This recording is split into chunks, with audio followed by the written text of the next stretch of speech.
Marlene collapsed into the mud behind the festival stage, the roar of banjos drowning out the sound of her own ragged breathing.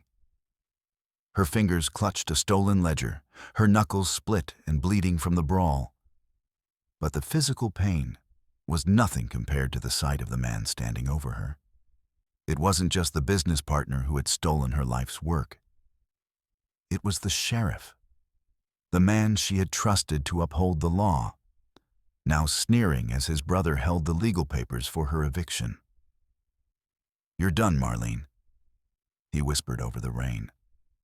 "The house, the store, the land, it's all gone." She looked down at the mud-stained documents in her hand and realized the betrayal went deeper than a few stolen invoices. The very people tasked with protecting the town had orchestrated its destruction, and Marlene was being discarded like refuse in the dirt. With no money, no home, and the law itself holding the shovel to bury her, she had only one weapon left: a single missing tax stamp and a secret her father had buried 30 years ago. The bulldozer was scheduled to arrive in 48 hours. And Marlene was no longer playing by the rules of the law, she was playing for blood. The fluorescent light above Marlene's desk buzzed like a trapped insect, flickering every few seconds. She pressed her thumb against the corner of an invoice, the paper soft from too many fingers. The ink smudged where someone had scribbled "paid" in hasty blue. The numbers blurred: $4,200 for bulk canned goods, $800 for winter feed, $900 for that damn shipment of holiday decorations that never sold. Her stomach twisted, acid creeping up her throat. She swallowed hard, the taste of stale coffee lingering. The bank statement lay beneath her elbow, the balance in red: $12,456.23. She traced the numbers with her fingertip, the paper rough against her skin. The store had been in her family for 30 years. 30 years of early mornings, of haggling with suppliers, of watching her father count out change from the register with calloused hands. Now the shelves were half empty, the freezer humming its last breaths. And the phone hadn't rung with a new order in weeks. A draft slipped through the cracked window, carrying the scent of damp earth and diesel from the highway. Marlene rubbed her temples. The headache had settled behind her eyes, a dull throb. She reached for the ledger, flipping to the last page where the red ink bled into the margins. It wasn't just the numbers that hurt. It was the silence of the store. Usually, the Bluegrass Festival brought a roar of business, a chaotic tide of tourists with deep pockets and a hunger for local charm. But as she stared at the ledger, the math refused to reconcile. The sales were high, the highest they'd been in a decade. Yet the vault was a hollow shell. Every time she reached for a solution, she found another bill, another demand for payment that shouldn't have existed. The pressure felt physical, a heavy weight on her chest that made every breath a labor. She felt like a gravedigger, only she was burying her own life, one unpaid invoice at a time. She began to cross-reference the sales records against the bank statements, her pen scratching rhythmically against the paper. The discrepancies were glaring, like open wounds on a clean body. Thousands of dollars had simply vanished between the register and the deposit bag. During the height of the festival, when the streets of Paducah were choked with banjo players and families, the store had been a hive of activity. She remembered the ringing of the bell, the constant clatter of the old mechanical register. Yet, the bank reported a trickle where there should have been a flood. The agony of it was a slow burn. She was bleeding cash, and the source of the wound was invisible. She checked the dates, her eyes stinging from the harsh light. The leaks were consistent, timed perfectly with her busiest hours. It wasn't a mistake. It was a harvest. Someone was reaping what she had sown, and the realization made her skin crawl with a cold, greasy sweat. frustration turned to a frantic, buzzing energy. She needed to see the physical proof, the paper trail that would lead her to the truth. She remembered a specific delivery slip from a week ago, a massive shipment of artisan cheeses and cured meats that should have cleared a significant portion of their debt. It wasn't in the primary file. She began to tear through the office, her hands moving with a desperate, jerky precision. She tossed aside old catalogs, shoved piles of receipts, and ignored the dust that coated her fingers. The office was a labyrinth of her father's old habits and her own growing desperation. The missing slip felt like a lifeline, a single piece of evidence that could explain the void in her accounts. She checked the floor, the gaps between the filing cabinets, even the trash bin. It was gone. The absence was a loud, screaming fact. Someone had scrubbed the records, leaving her to drown in a sea of unverified losses. Her eyes drifted to the mahogany desk in the corner, a sleek, modern piece that looked out of place among the scarred oak of the store. It was Ruth's desk. Ruth, her business partner, her confidant, the woman who had held her hand at her father's funeral. Marlene hesitated, her hand hovering over the top drawer. A sense of shame flickered in her gut. They had shared everything for 20 years. But the missing slip was a ghost, and Ruth was the only other person with a key. She pulled the handle. It was locked. The resistance sparked a flare of anger that burned through her hesitation. She reached into her pocket, pulling out a heavy ring of master keys. The lock gave way with a sharp, metallic click that echoed too loudly in the small room. She felt like a thief in her own house. But the need for survival outweighed the sting of betrayal. She began to sift through the neatly organized folders, her heart hammering against her ribs like a bird in a cage. Deep in the back of the bottom drawer, hidden behind a stack of personal stationery, she found a thick, manila folder. It had no label.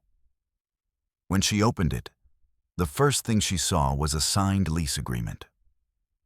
The address was just 2 blocks away, in the newly renovated historic district. It was for a boutique, Ruth's Elegance. The terms were lavish, the rent astronomical. Marlene's breath hitched. This wasn't a side project. It was a rival.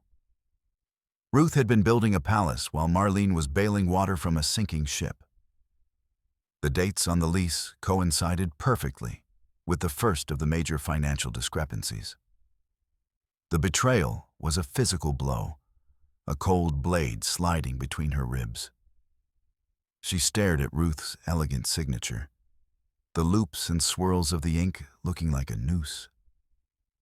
Her best friend hadn't just been misfiling paperwork.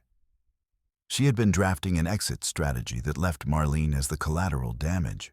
She dug deeper into the folder, her fingers trembling now. Beneath the lease were bank receipts, not for the store, but for a private account in Ruth's name. They were records of wire transfers, massive sums of money moved in the dead of night. $5,000 here, $8,000 there. Marlene tracked the numbers, her mind racing to match them with the gaps in her own ledger. It was a perfect fit. The store's lifeblood was being siphoned directly into the foundations of the new boutique. Ruth had been systematic, taking just enough to keep the store on the verge of collapse without triggering an immediate audit. It was a masterclass in parasitic greed. Marlene felt a wave of nausea. Every smile Ruth had given her over coffee, every sympathetic pat on the shoulder when Marlene cried about the bank, it was all part of the performance. Ruth wasn't just a thief, she was an architect of ruin. The realization sat heavy in her gut, a cold stone. Ruth was the ghost, the woman who knew her secrets, who knew the combination to the safe, who knew exactly how much Marlene could endure before she broke. The betrayal was profound, a total erasure of 20 years of shared history. Marlene looked around the office. the peeling wallpaper, and the stained ceiling suddenly looking like the walls of a cage. Ruth had planned this. She had watched Marlene grind herself down to the bone, watched the dark smudges under her eyes deepen, and she had kept on stealing. It wasn't just about the money. It was about the calculated destruction of Marlene's legacy. Ruth wanted the store to fail so she could rise from the ashes, unburdened by the debt and the history that Marlene held so dear. The store was a penance to Marlene, but to Ruth, it was just a carcass to be picked clean. The bell above the front door jingled, but it wasn't the usual soft ring. It was a violent, clattering sound. Before Marlene could even stand, the office door flew open. A man stumbled in, the stench of cheap whiskey and sweat hitting her like a wall. He was in his late 20s, his face flushed a deep, unhealthy red, his eyes wild and unfocused. He swung a heavy bottle in a wide, clumsy arc, the glass glinting under the flickering light. "You!" he screamed, his voice a jagged rasp. "You cheated me. I want my money. I want a refund." He lunged toward the desk, his boots scuffing the linoleum. Marlene was trapped. The desk was a barrier, but the man was large, fueled by a volatile mix of alcohol and rage. He raised the bottle high, his knuckles white, and for a second, Marlene saw her own death in the reflection of the brown glass. She didn't scream. She didn't have the breath for it. As the intruder lunged, the bottle coming down toward her temple, she acted on instinct. Her hand flew to the desk, seizing the heavy, leather-bound business ledger, the very record of her ruin. She swung it upward with a grunt of effort, the thick spine of the book meeting the glass with a dull thud.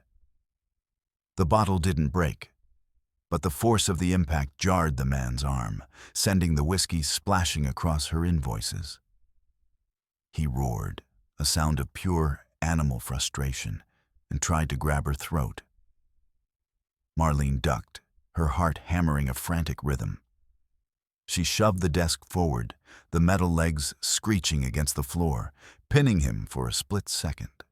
She needed to get to the door, but he was already recovering, his face twisted into a mask of drunken malice.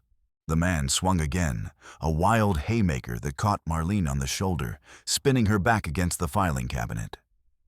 Pain flared, a sharp, white-hot bloom, but she didn't stop. She grabbed a heavy chair, swinging it with a strength she didn't know she possessed. The legs caught the man in the chest, knocking the wind out of him. He stumbled back, his eyes widening as he hit a rack of wooden crates. Marlene didn't give him a chance to breathe. She threw her entire weight against him, pinning him into the splintering wood.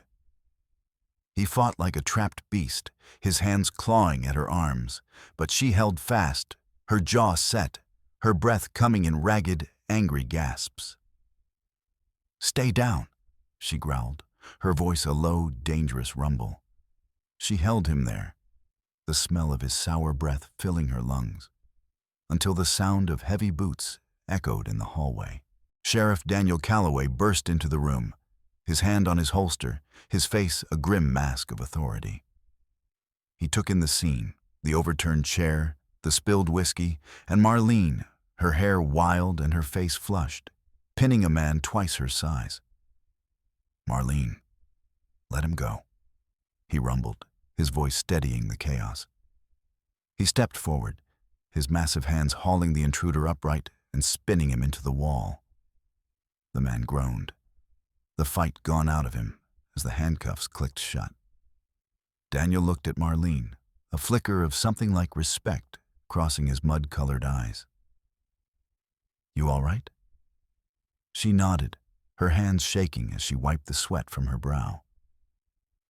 As Daniel dragged the man toward the door, he stopped and picked something up from the floor. "He dropped these," he said, tossing a heavy set of keys onto the desk. "Recognize them?" Marlene picked up the keys. Attached to the ring was a distinctive, handcrafted leather keychain, a small, embossed R. Her heart stopped. These weren't just the keys to the boutique. They were Ruth's personal keys. The intruder hadn't just been a random drunk. He was a messenger, or perhaps a distraction. She looked at the sheriff, but his expression was unreadable, a wall of professional indifference. She turned back to the manila folder, her eyes falling on the final document she had missed. It was a loan application, stamped and approved. She read the fine print, her vision blurring. Ruth hadn't just used the store's funds. She had used Marlene's personal home, the house her father had built with his own hands, as collateral for the boutique's expansion. If the boutique failed, or if the store went under, Marlene would be on the street. The betrayal was complete. Ruth hadn't just stolen her business, she had stolen her shelter. The weight of it was a crushing tide. She stood in the center of the office, the keys biting into her palm, the smell of whiskey and old paper thick in the air. Outside, the banjos of the festival continued to play, a cheerful, mocking soundtrack to her collapse. She was 48 years old, and she had nothing left but a pile of debt and a house that no longer belonged to her. But as she looked at the butcher's block in the back room, the heavy steel of the cleaver glinting in the shadows, a different feeling began to stir. It wasn't fear, and it wasn't grief. It was a cold, sharp clarity. Ruth thought she was a gravedigger, but she had forgotten one thing. Marlene was a butcher. She knew how to find the bone. She knew how to cut away the rot. And she wasn't going down without a fight. The morning air of Paducah was thick with the scent of river water and the greasy promise of festival food. But inside the store, the atmosphere was clinical and cold. Mr. Henderson, the primary supplier, stood by the register, his face a map of impatient lines. He was a man who lived by the clock and the ledger, and his patience had run dry. "Midnight, Marlene," he said, his voice flat, devoid of the neighborly warmth they'd shared for years. "The account is empty. I can't carry you through the weekend. If the invoices aren't cleared, I'm taking the inventory. All of it. The hams, the bulk goods, the festival specials. You'll be standing in an empty shell by sunrise." Marlene felt the acid in her stomach flare. The inventory was her only hope of making enough cash to stay afloat. Without it, the store was a corpse. She nodded, her jaw tight, her voice a clipped rasp. "I'll have it, Henderson. Just give me the day." She found Ruth near the front display, her blonde hair perfectly waved, her smile bright as she charmed a group of tourists into buying overpriced jars of local honey. The sight of her, so poised, so untouched by the ruin she was causing, made Marlene's blood boil. She waited until the customers moved on, then stepped into Ruth's space, her shadow falling over the honey jars. "We need to talk," Marlene said, her voice dropping to that low, dangerous growl. She held the manila folder in her hand, the edges of the paper crinkling under her grip. "The back office. Now." Ruth didn't flinch. She turned, her eyes wide and full of a practiced, honeyed concern. "Marlene, honey, you look terrible. Is it the heat? You've been working too hard. Why don't you go upstairs and lie down? I can handle the floor." The audacity of the lie was a spark to a fuse. Marlene stepped closer, her boots hitting the floorboards with a heavy, final thud. "I saw the lease, Ruth. I saw the wire transfers. I saw the loan on my house." She held up the folder, her hand steady despite the roar in her ears. "Explain it. Explain how my best friend is the one gutting this place." Ruth's expression didn't shatter. It shifted subtly into something sharper.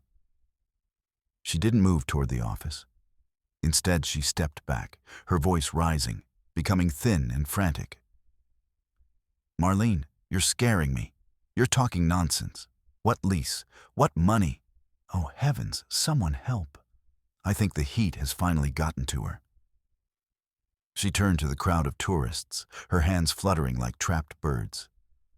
Please, does anyone have some water? My partner, she's not herself. She's hallucinating.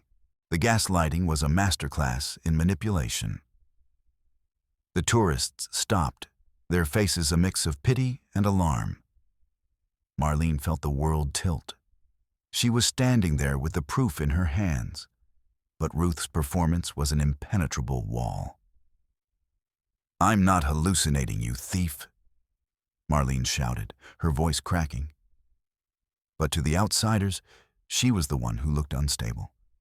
The woman in the stained flannel, her face red with rage, shouting at the elegant, concerned blonde. Ruth leaned in, her voice a whisper that only Marlene could hear, cold and venomous.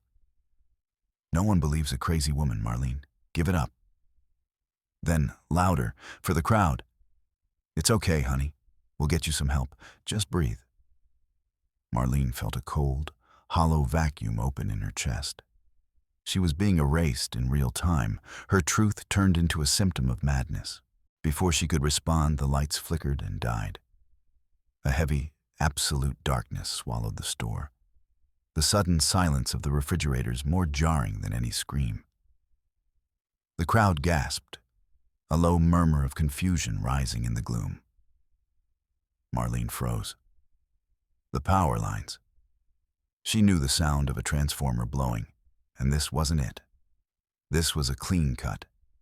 The cooling system for the expensive festival hams, thousands of dollars in inventory, was now a ticking clock of spoilage.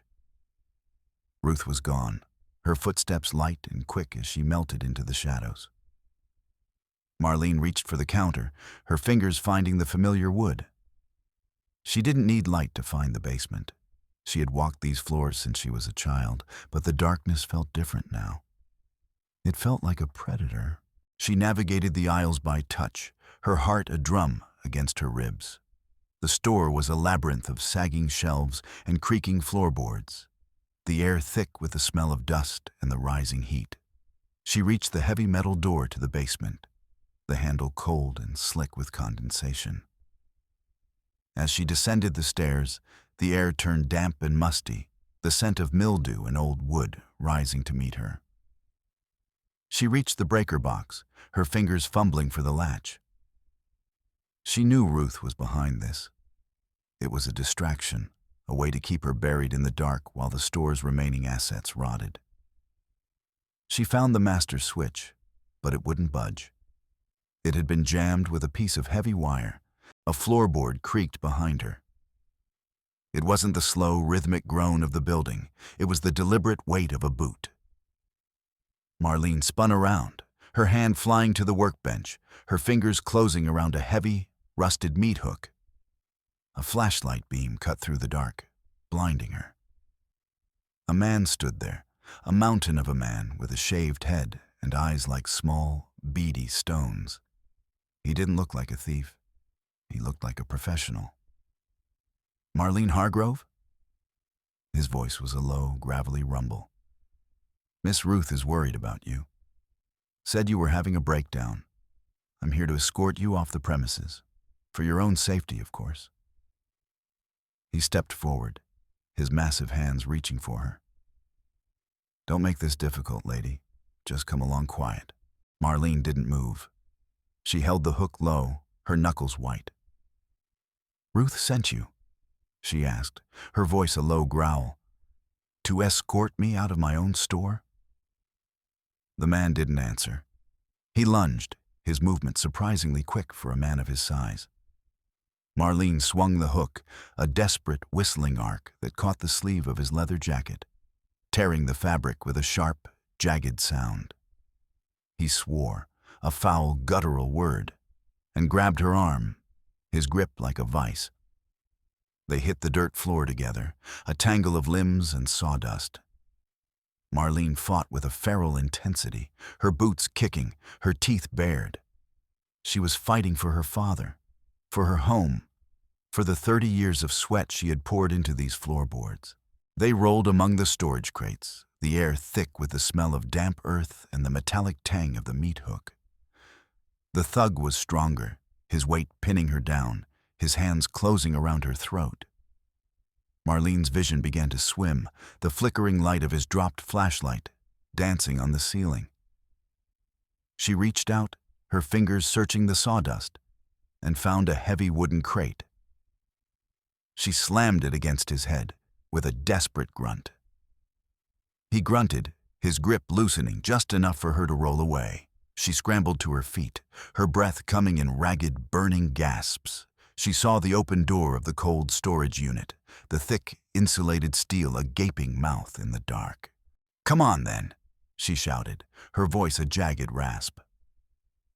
She lured him toward the freezer, her movements jerky and deliberate. He rose from the dirt, his face a mask of bruised fury, and charged.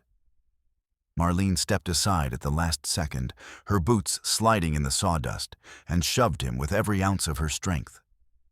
He stumbled into the frigid, lightless interior of the cold storage. She slammed the heavy doors shut, the seal hissing as it engaged, and threw the manual lock. The muffled sound of his fist hitting the steel was a rhythmic, hollow thud. She leaned against the door, her forehead resting against the cold metal, her heart hammering against her ribs. She was alone in the dark, but she was still standing. She picked up the thug's fallen flashlight, the beam cutting a path through the dust. On the floor, near where they had struggled, lay his jacket. She searched the pockets, her fingers finding a crumpled piece of paper. When she smoothed it out, the words hit her like a physical blow. It was a contract between Ruth Whitmore and a developer named Elias Calloway. It wasn't just about a boutique. Ruth had already signed away the land. The general store, the apartment upstairs, the ground beneath her feet, it had all been sold. The price was staggering, a fortune that would buy Ruth a dozen boutiques. But the worst part was the date. The demolition was scheduled to begin in 48 hours. The festival would end, and the store would be leveled. The scale of the greed was breathtaking. Ruth hadn't just stolen the money, she had sold the very history of the town for a strip mall. Marlene looked at the contract, the legal jargon a blur of cold, calculated betrayal.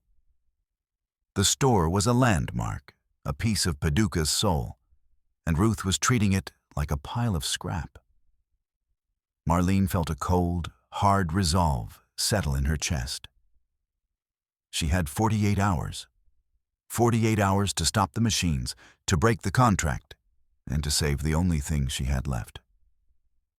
She tried the landline in the office, but the cord had been sliced clean, the copper wires looking like severed nerves.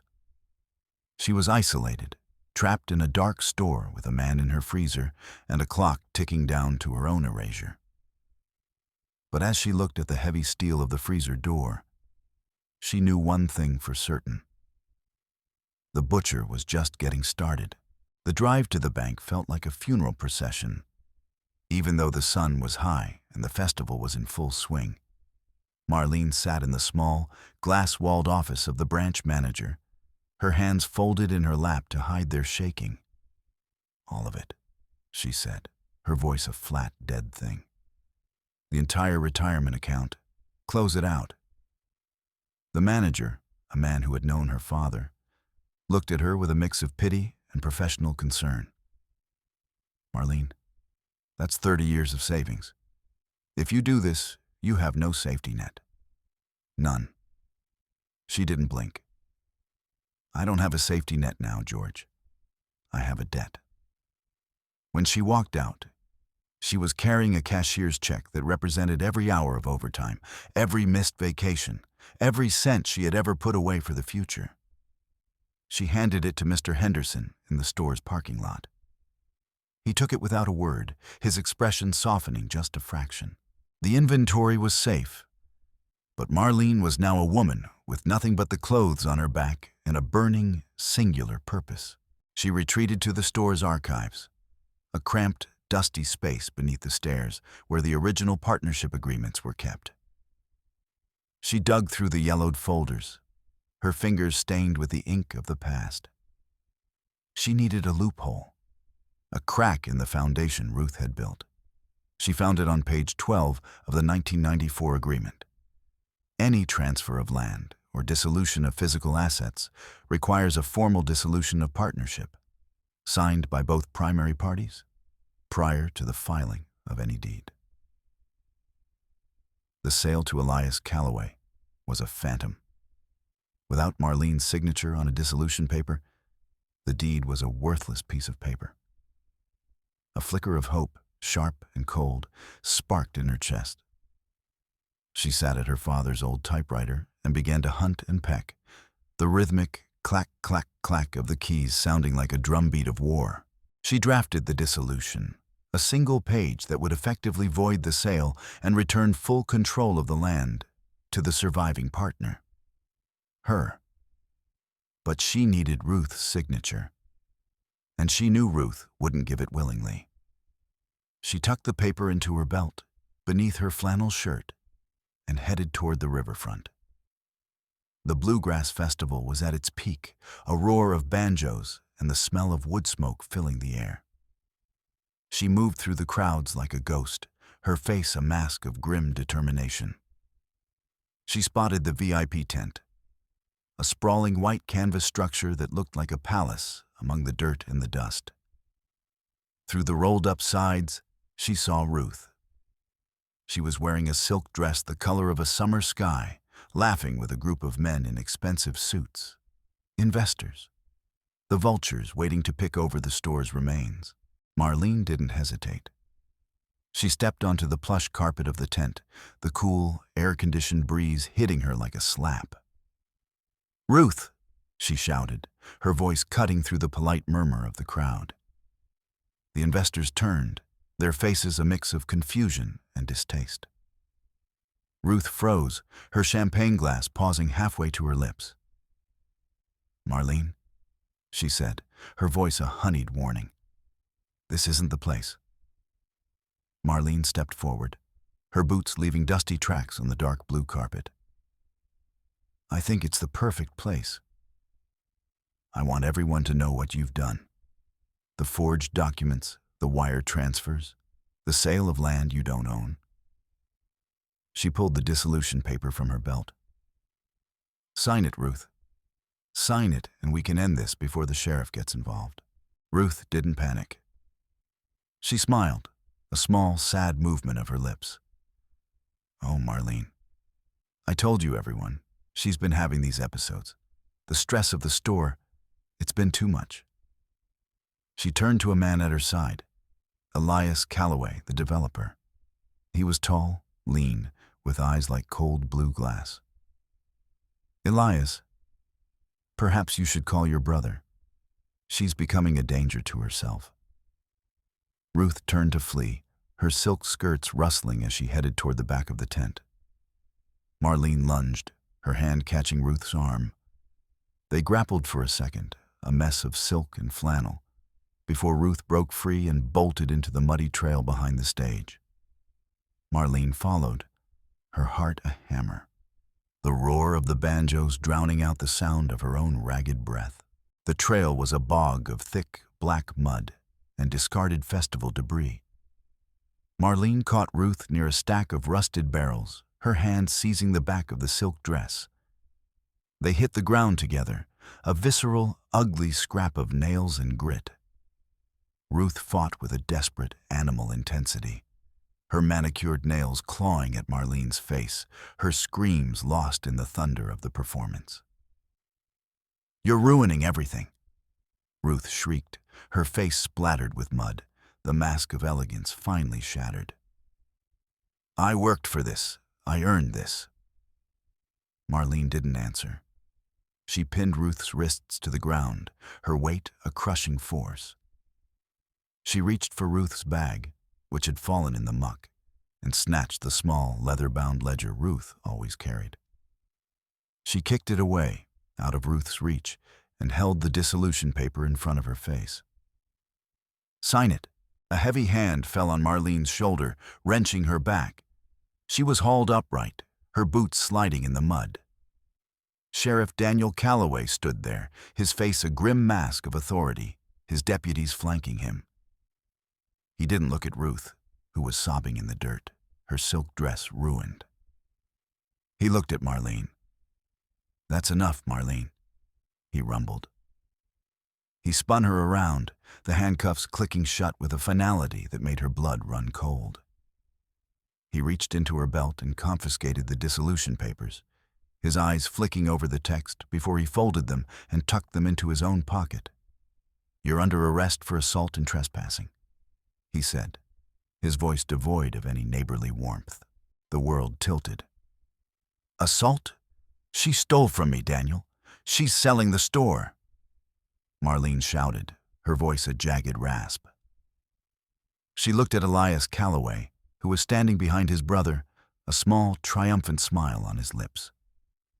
The realization hit her like a hammer. The developer wasn't just a stranger. He was the sheriff's brother. The entire legal system of Paducah was a closed loop, a family business built on her ruin. There were no allies. There was no justice. There was only the weight of the law being used as a weapon. Ruth stood up, wiping the mud from her face, her eyes cold and triumphant. "She's lost it, Daniel. Completely lost it." The sheriff leaned in, his voice a low rumble that only Marlene could hear. "My brother's been waiting a long time for that land, Marlene. You should have taken the deal when it was offered." He turned to his deputies. "Take her to the station, and keep those papers. They're evidence now." Ruth stepped forward, her voice a mock sympathetic drawl. "Don't worry about the store, honey. We'll take care of it. And the house, well, I'm sure you can find somewhere else to stay. You're not welcome here anymore." She handed Marlene a folded piece of paper. An immediate eviction notice, signed by a judge who was likely sitting in the VIP tent at that very moment. Marlene stood in the rain, the handcuffs biting into her wrists, the mud soaking through her boots. She watched as Ruth and the Calloway brothers turned back toward the lights and the music, their laughter a mocking echo in the dark. She was homeless, penniless, and the law was a wall she couldn't climb. The festival continued, the banjos playing a frantic, cheerful tune as the first drops of a heavy storm began to fall. She was a woman who had lost everything, standing in the dirt while her legacy was prepared for the slaughter. But as the rain washed the mud from her face, her eyes found the heavy steel of the stage's framework, and a single, cold thought remained. They had taken her store, and they had taken her home. But they hadn't taken her knife. And a butcher always knows where to strike. The rain didn't just fall. It descended like a judgment, a heavy gray curtain that turned the festival grounds into a swamp.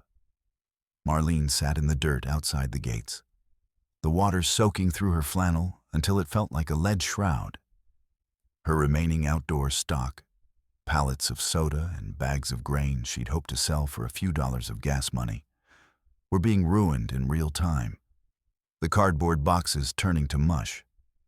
She looked like a broken thing, a discard of the city.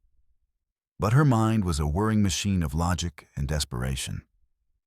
She remembered something her father had muttered years ago, a bitter complaint about the county's bureaucracy. The Calloways think they own the dirt, but they don't own the paper. The land deed. Elias couldn't file it without the county tax stamp, a specific, archaic seal that proved the transfer tax had been paid in cash to the auditor's office. And the auditor's office was closed for the festival. A desperate, jagged plan began to form. She stood up, her joints popping, and began to move through the shadows. She knew the back ways of the store better than any map. She slipped through the delivery gate, avoiding the sheriff's occasional patrols, and found the side entrance to the storage area. Inside, the store was a tomb of silence and shadows. She moved to the front display case, her fingers finding a small, gold-embossed souvenir from the festival's 10-year anniversary. It was a heavy, circular piece of foil paper, designed to look like an official government seal. In the dim light of the storm, it was a perfect mimic. She tucked it into her pocket, her heart hammering a rhythm of pure, cold gambit. She found a working cell phone in the lost and found bin behind the counter and dialed Ruth's private number. When Ruth answered, her voice was sharp with annoyance, the background noise of a celebratory party muffled. "What is it, Elias? I told you—" Marlene cut her off, her voice a low, frantic whisper. "It's Marlene. I'm at the store. I found it, Ruth. The tax stamp. My father hid it under the floorboards in the office. Without it, your deed is just a piece of paper. The auditor won't touch it." She paused, letting the silence stretch. "I'll give it to you, in exchange for the deed to my house. I don't care about the store anymore. I just want my home back. Come alone, or I'll burn it. I swear to God, I'll burn the whole place down." She hung up before Ruth could respond, her breath coming in short, sharp bursts. She retreated to the dark office, the small, windowless room behind the main desk. She didn't turn on the lights. Instead, she reached for the whetstone on the butcher's block. Scritch, scritch, scritch. The sound was rhythmic, a hypnotic metallic rasp that filled the small space. She sharpened her professional knives, the long, curved blades of the breaking knives glinting in the faint light from the hallway. It was a psychological theater, a way to settle her own nerves and prepare the air for Ruth's arrival. She wanted the room to smell of cold steel and old blood. She wanted Ruth to feel the weight of the 30 years she had tried to erase. When the back door creaked open, Marlene didn't stop. Scritch, scritch. Ruth entered the office, her heels clicking on the linoleum, the sound hesitant. She was alone, her silk dress damp, her face pale in the gloom. She saw Marlene standing behind the butcher block, the long knife in her hand, the fake tax stamp sitting on the wood like a golden coin. "Marlene?" Ruth whispered, her voice trembling. "Put the knife down. Let's just talk." Marlene didn't move. She commanded the space with a cold, terrifying authority, her eyes fixed on Ruth's throat. "Stay in the corner, Ruth, away from the door. You want the stamp? You want your empire? Then you're going to pay for it." She pushed a new set of documents across the block, papers she had spent the last hour forging with a steady, desperate hand. "These are restitution papers," Marlene said, her voice a flat, dead thing. "You sign over every interest in the boutique. You sign over the store. You sign over the house, all of it. Back to me." Ruth laughed, a high, nervous sound. "You're crazy. Elias has the deed. The sheriff—" Marlene cut her off. "The sheriff is a tax cheat, Ruth. I've already mailed the evidence of his wire transfers and the forged audit reports to the state investigators in Frankfurt. They'll be here by Monday. Unless you settle this now. If I get the store back, the evidence disappears. If not, you and the Callaways can share a cell in the federal pen." It was a total lie, a bluff built on air and old festival souvenirs. But Marlene said it with the conviction of a dying woman. Ruth's face crumbled. The prospect of prison, of losing the luxury she had killed for, was a more powerful force than her greed. She looked at the butcher knife, then at the golden stamp on the block, then at Marlene's eyes. She saw a woman who had nothing left to lose, and that was the most dangerous thing in the world. With trembling hands, Ruth signed the papers. She signed away the boutique, the store, and the house, her signature a jagged, ugly scrawl. As soon as the last line was finished, Marlene snatched the papers and stepped back, a cold, hard laugh bubbling up in her throat. She picked up the tax stamp and tossed it to Ruth. "Here, your prize."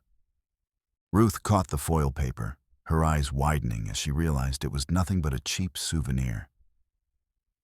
This is a fake. You bitch, you lied." Marlene didn't flinch. "Of course I lied, Ruth. That's how the game is played, isn't it? But the signature is real, and the restitution is legal." Before Ruth could scream, the office door flew open. Elias Calloway stood there, his face a mask of bruised fury. "Where is it? Where's the stamp?" Marlene met his gaze, her hand still resting on the handle of the knife.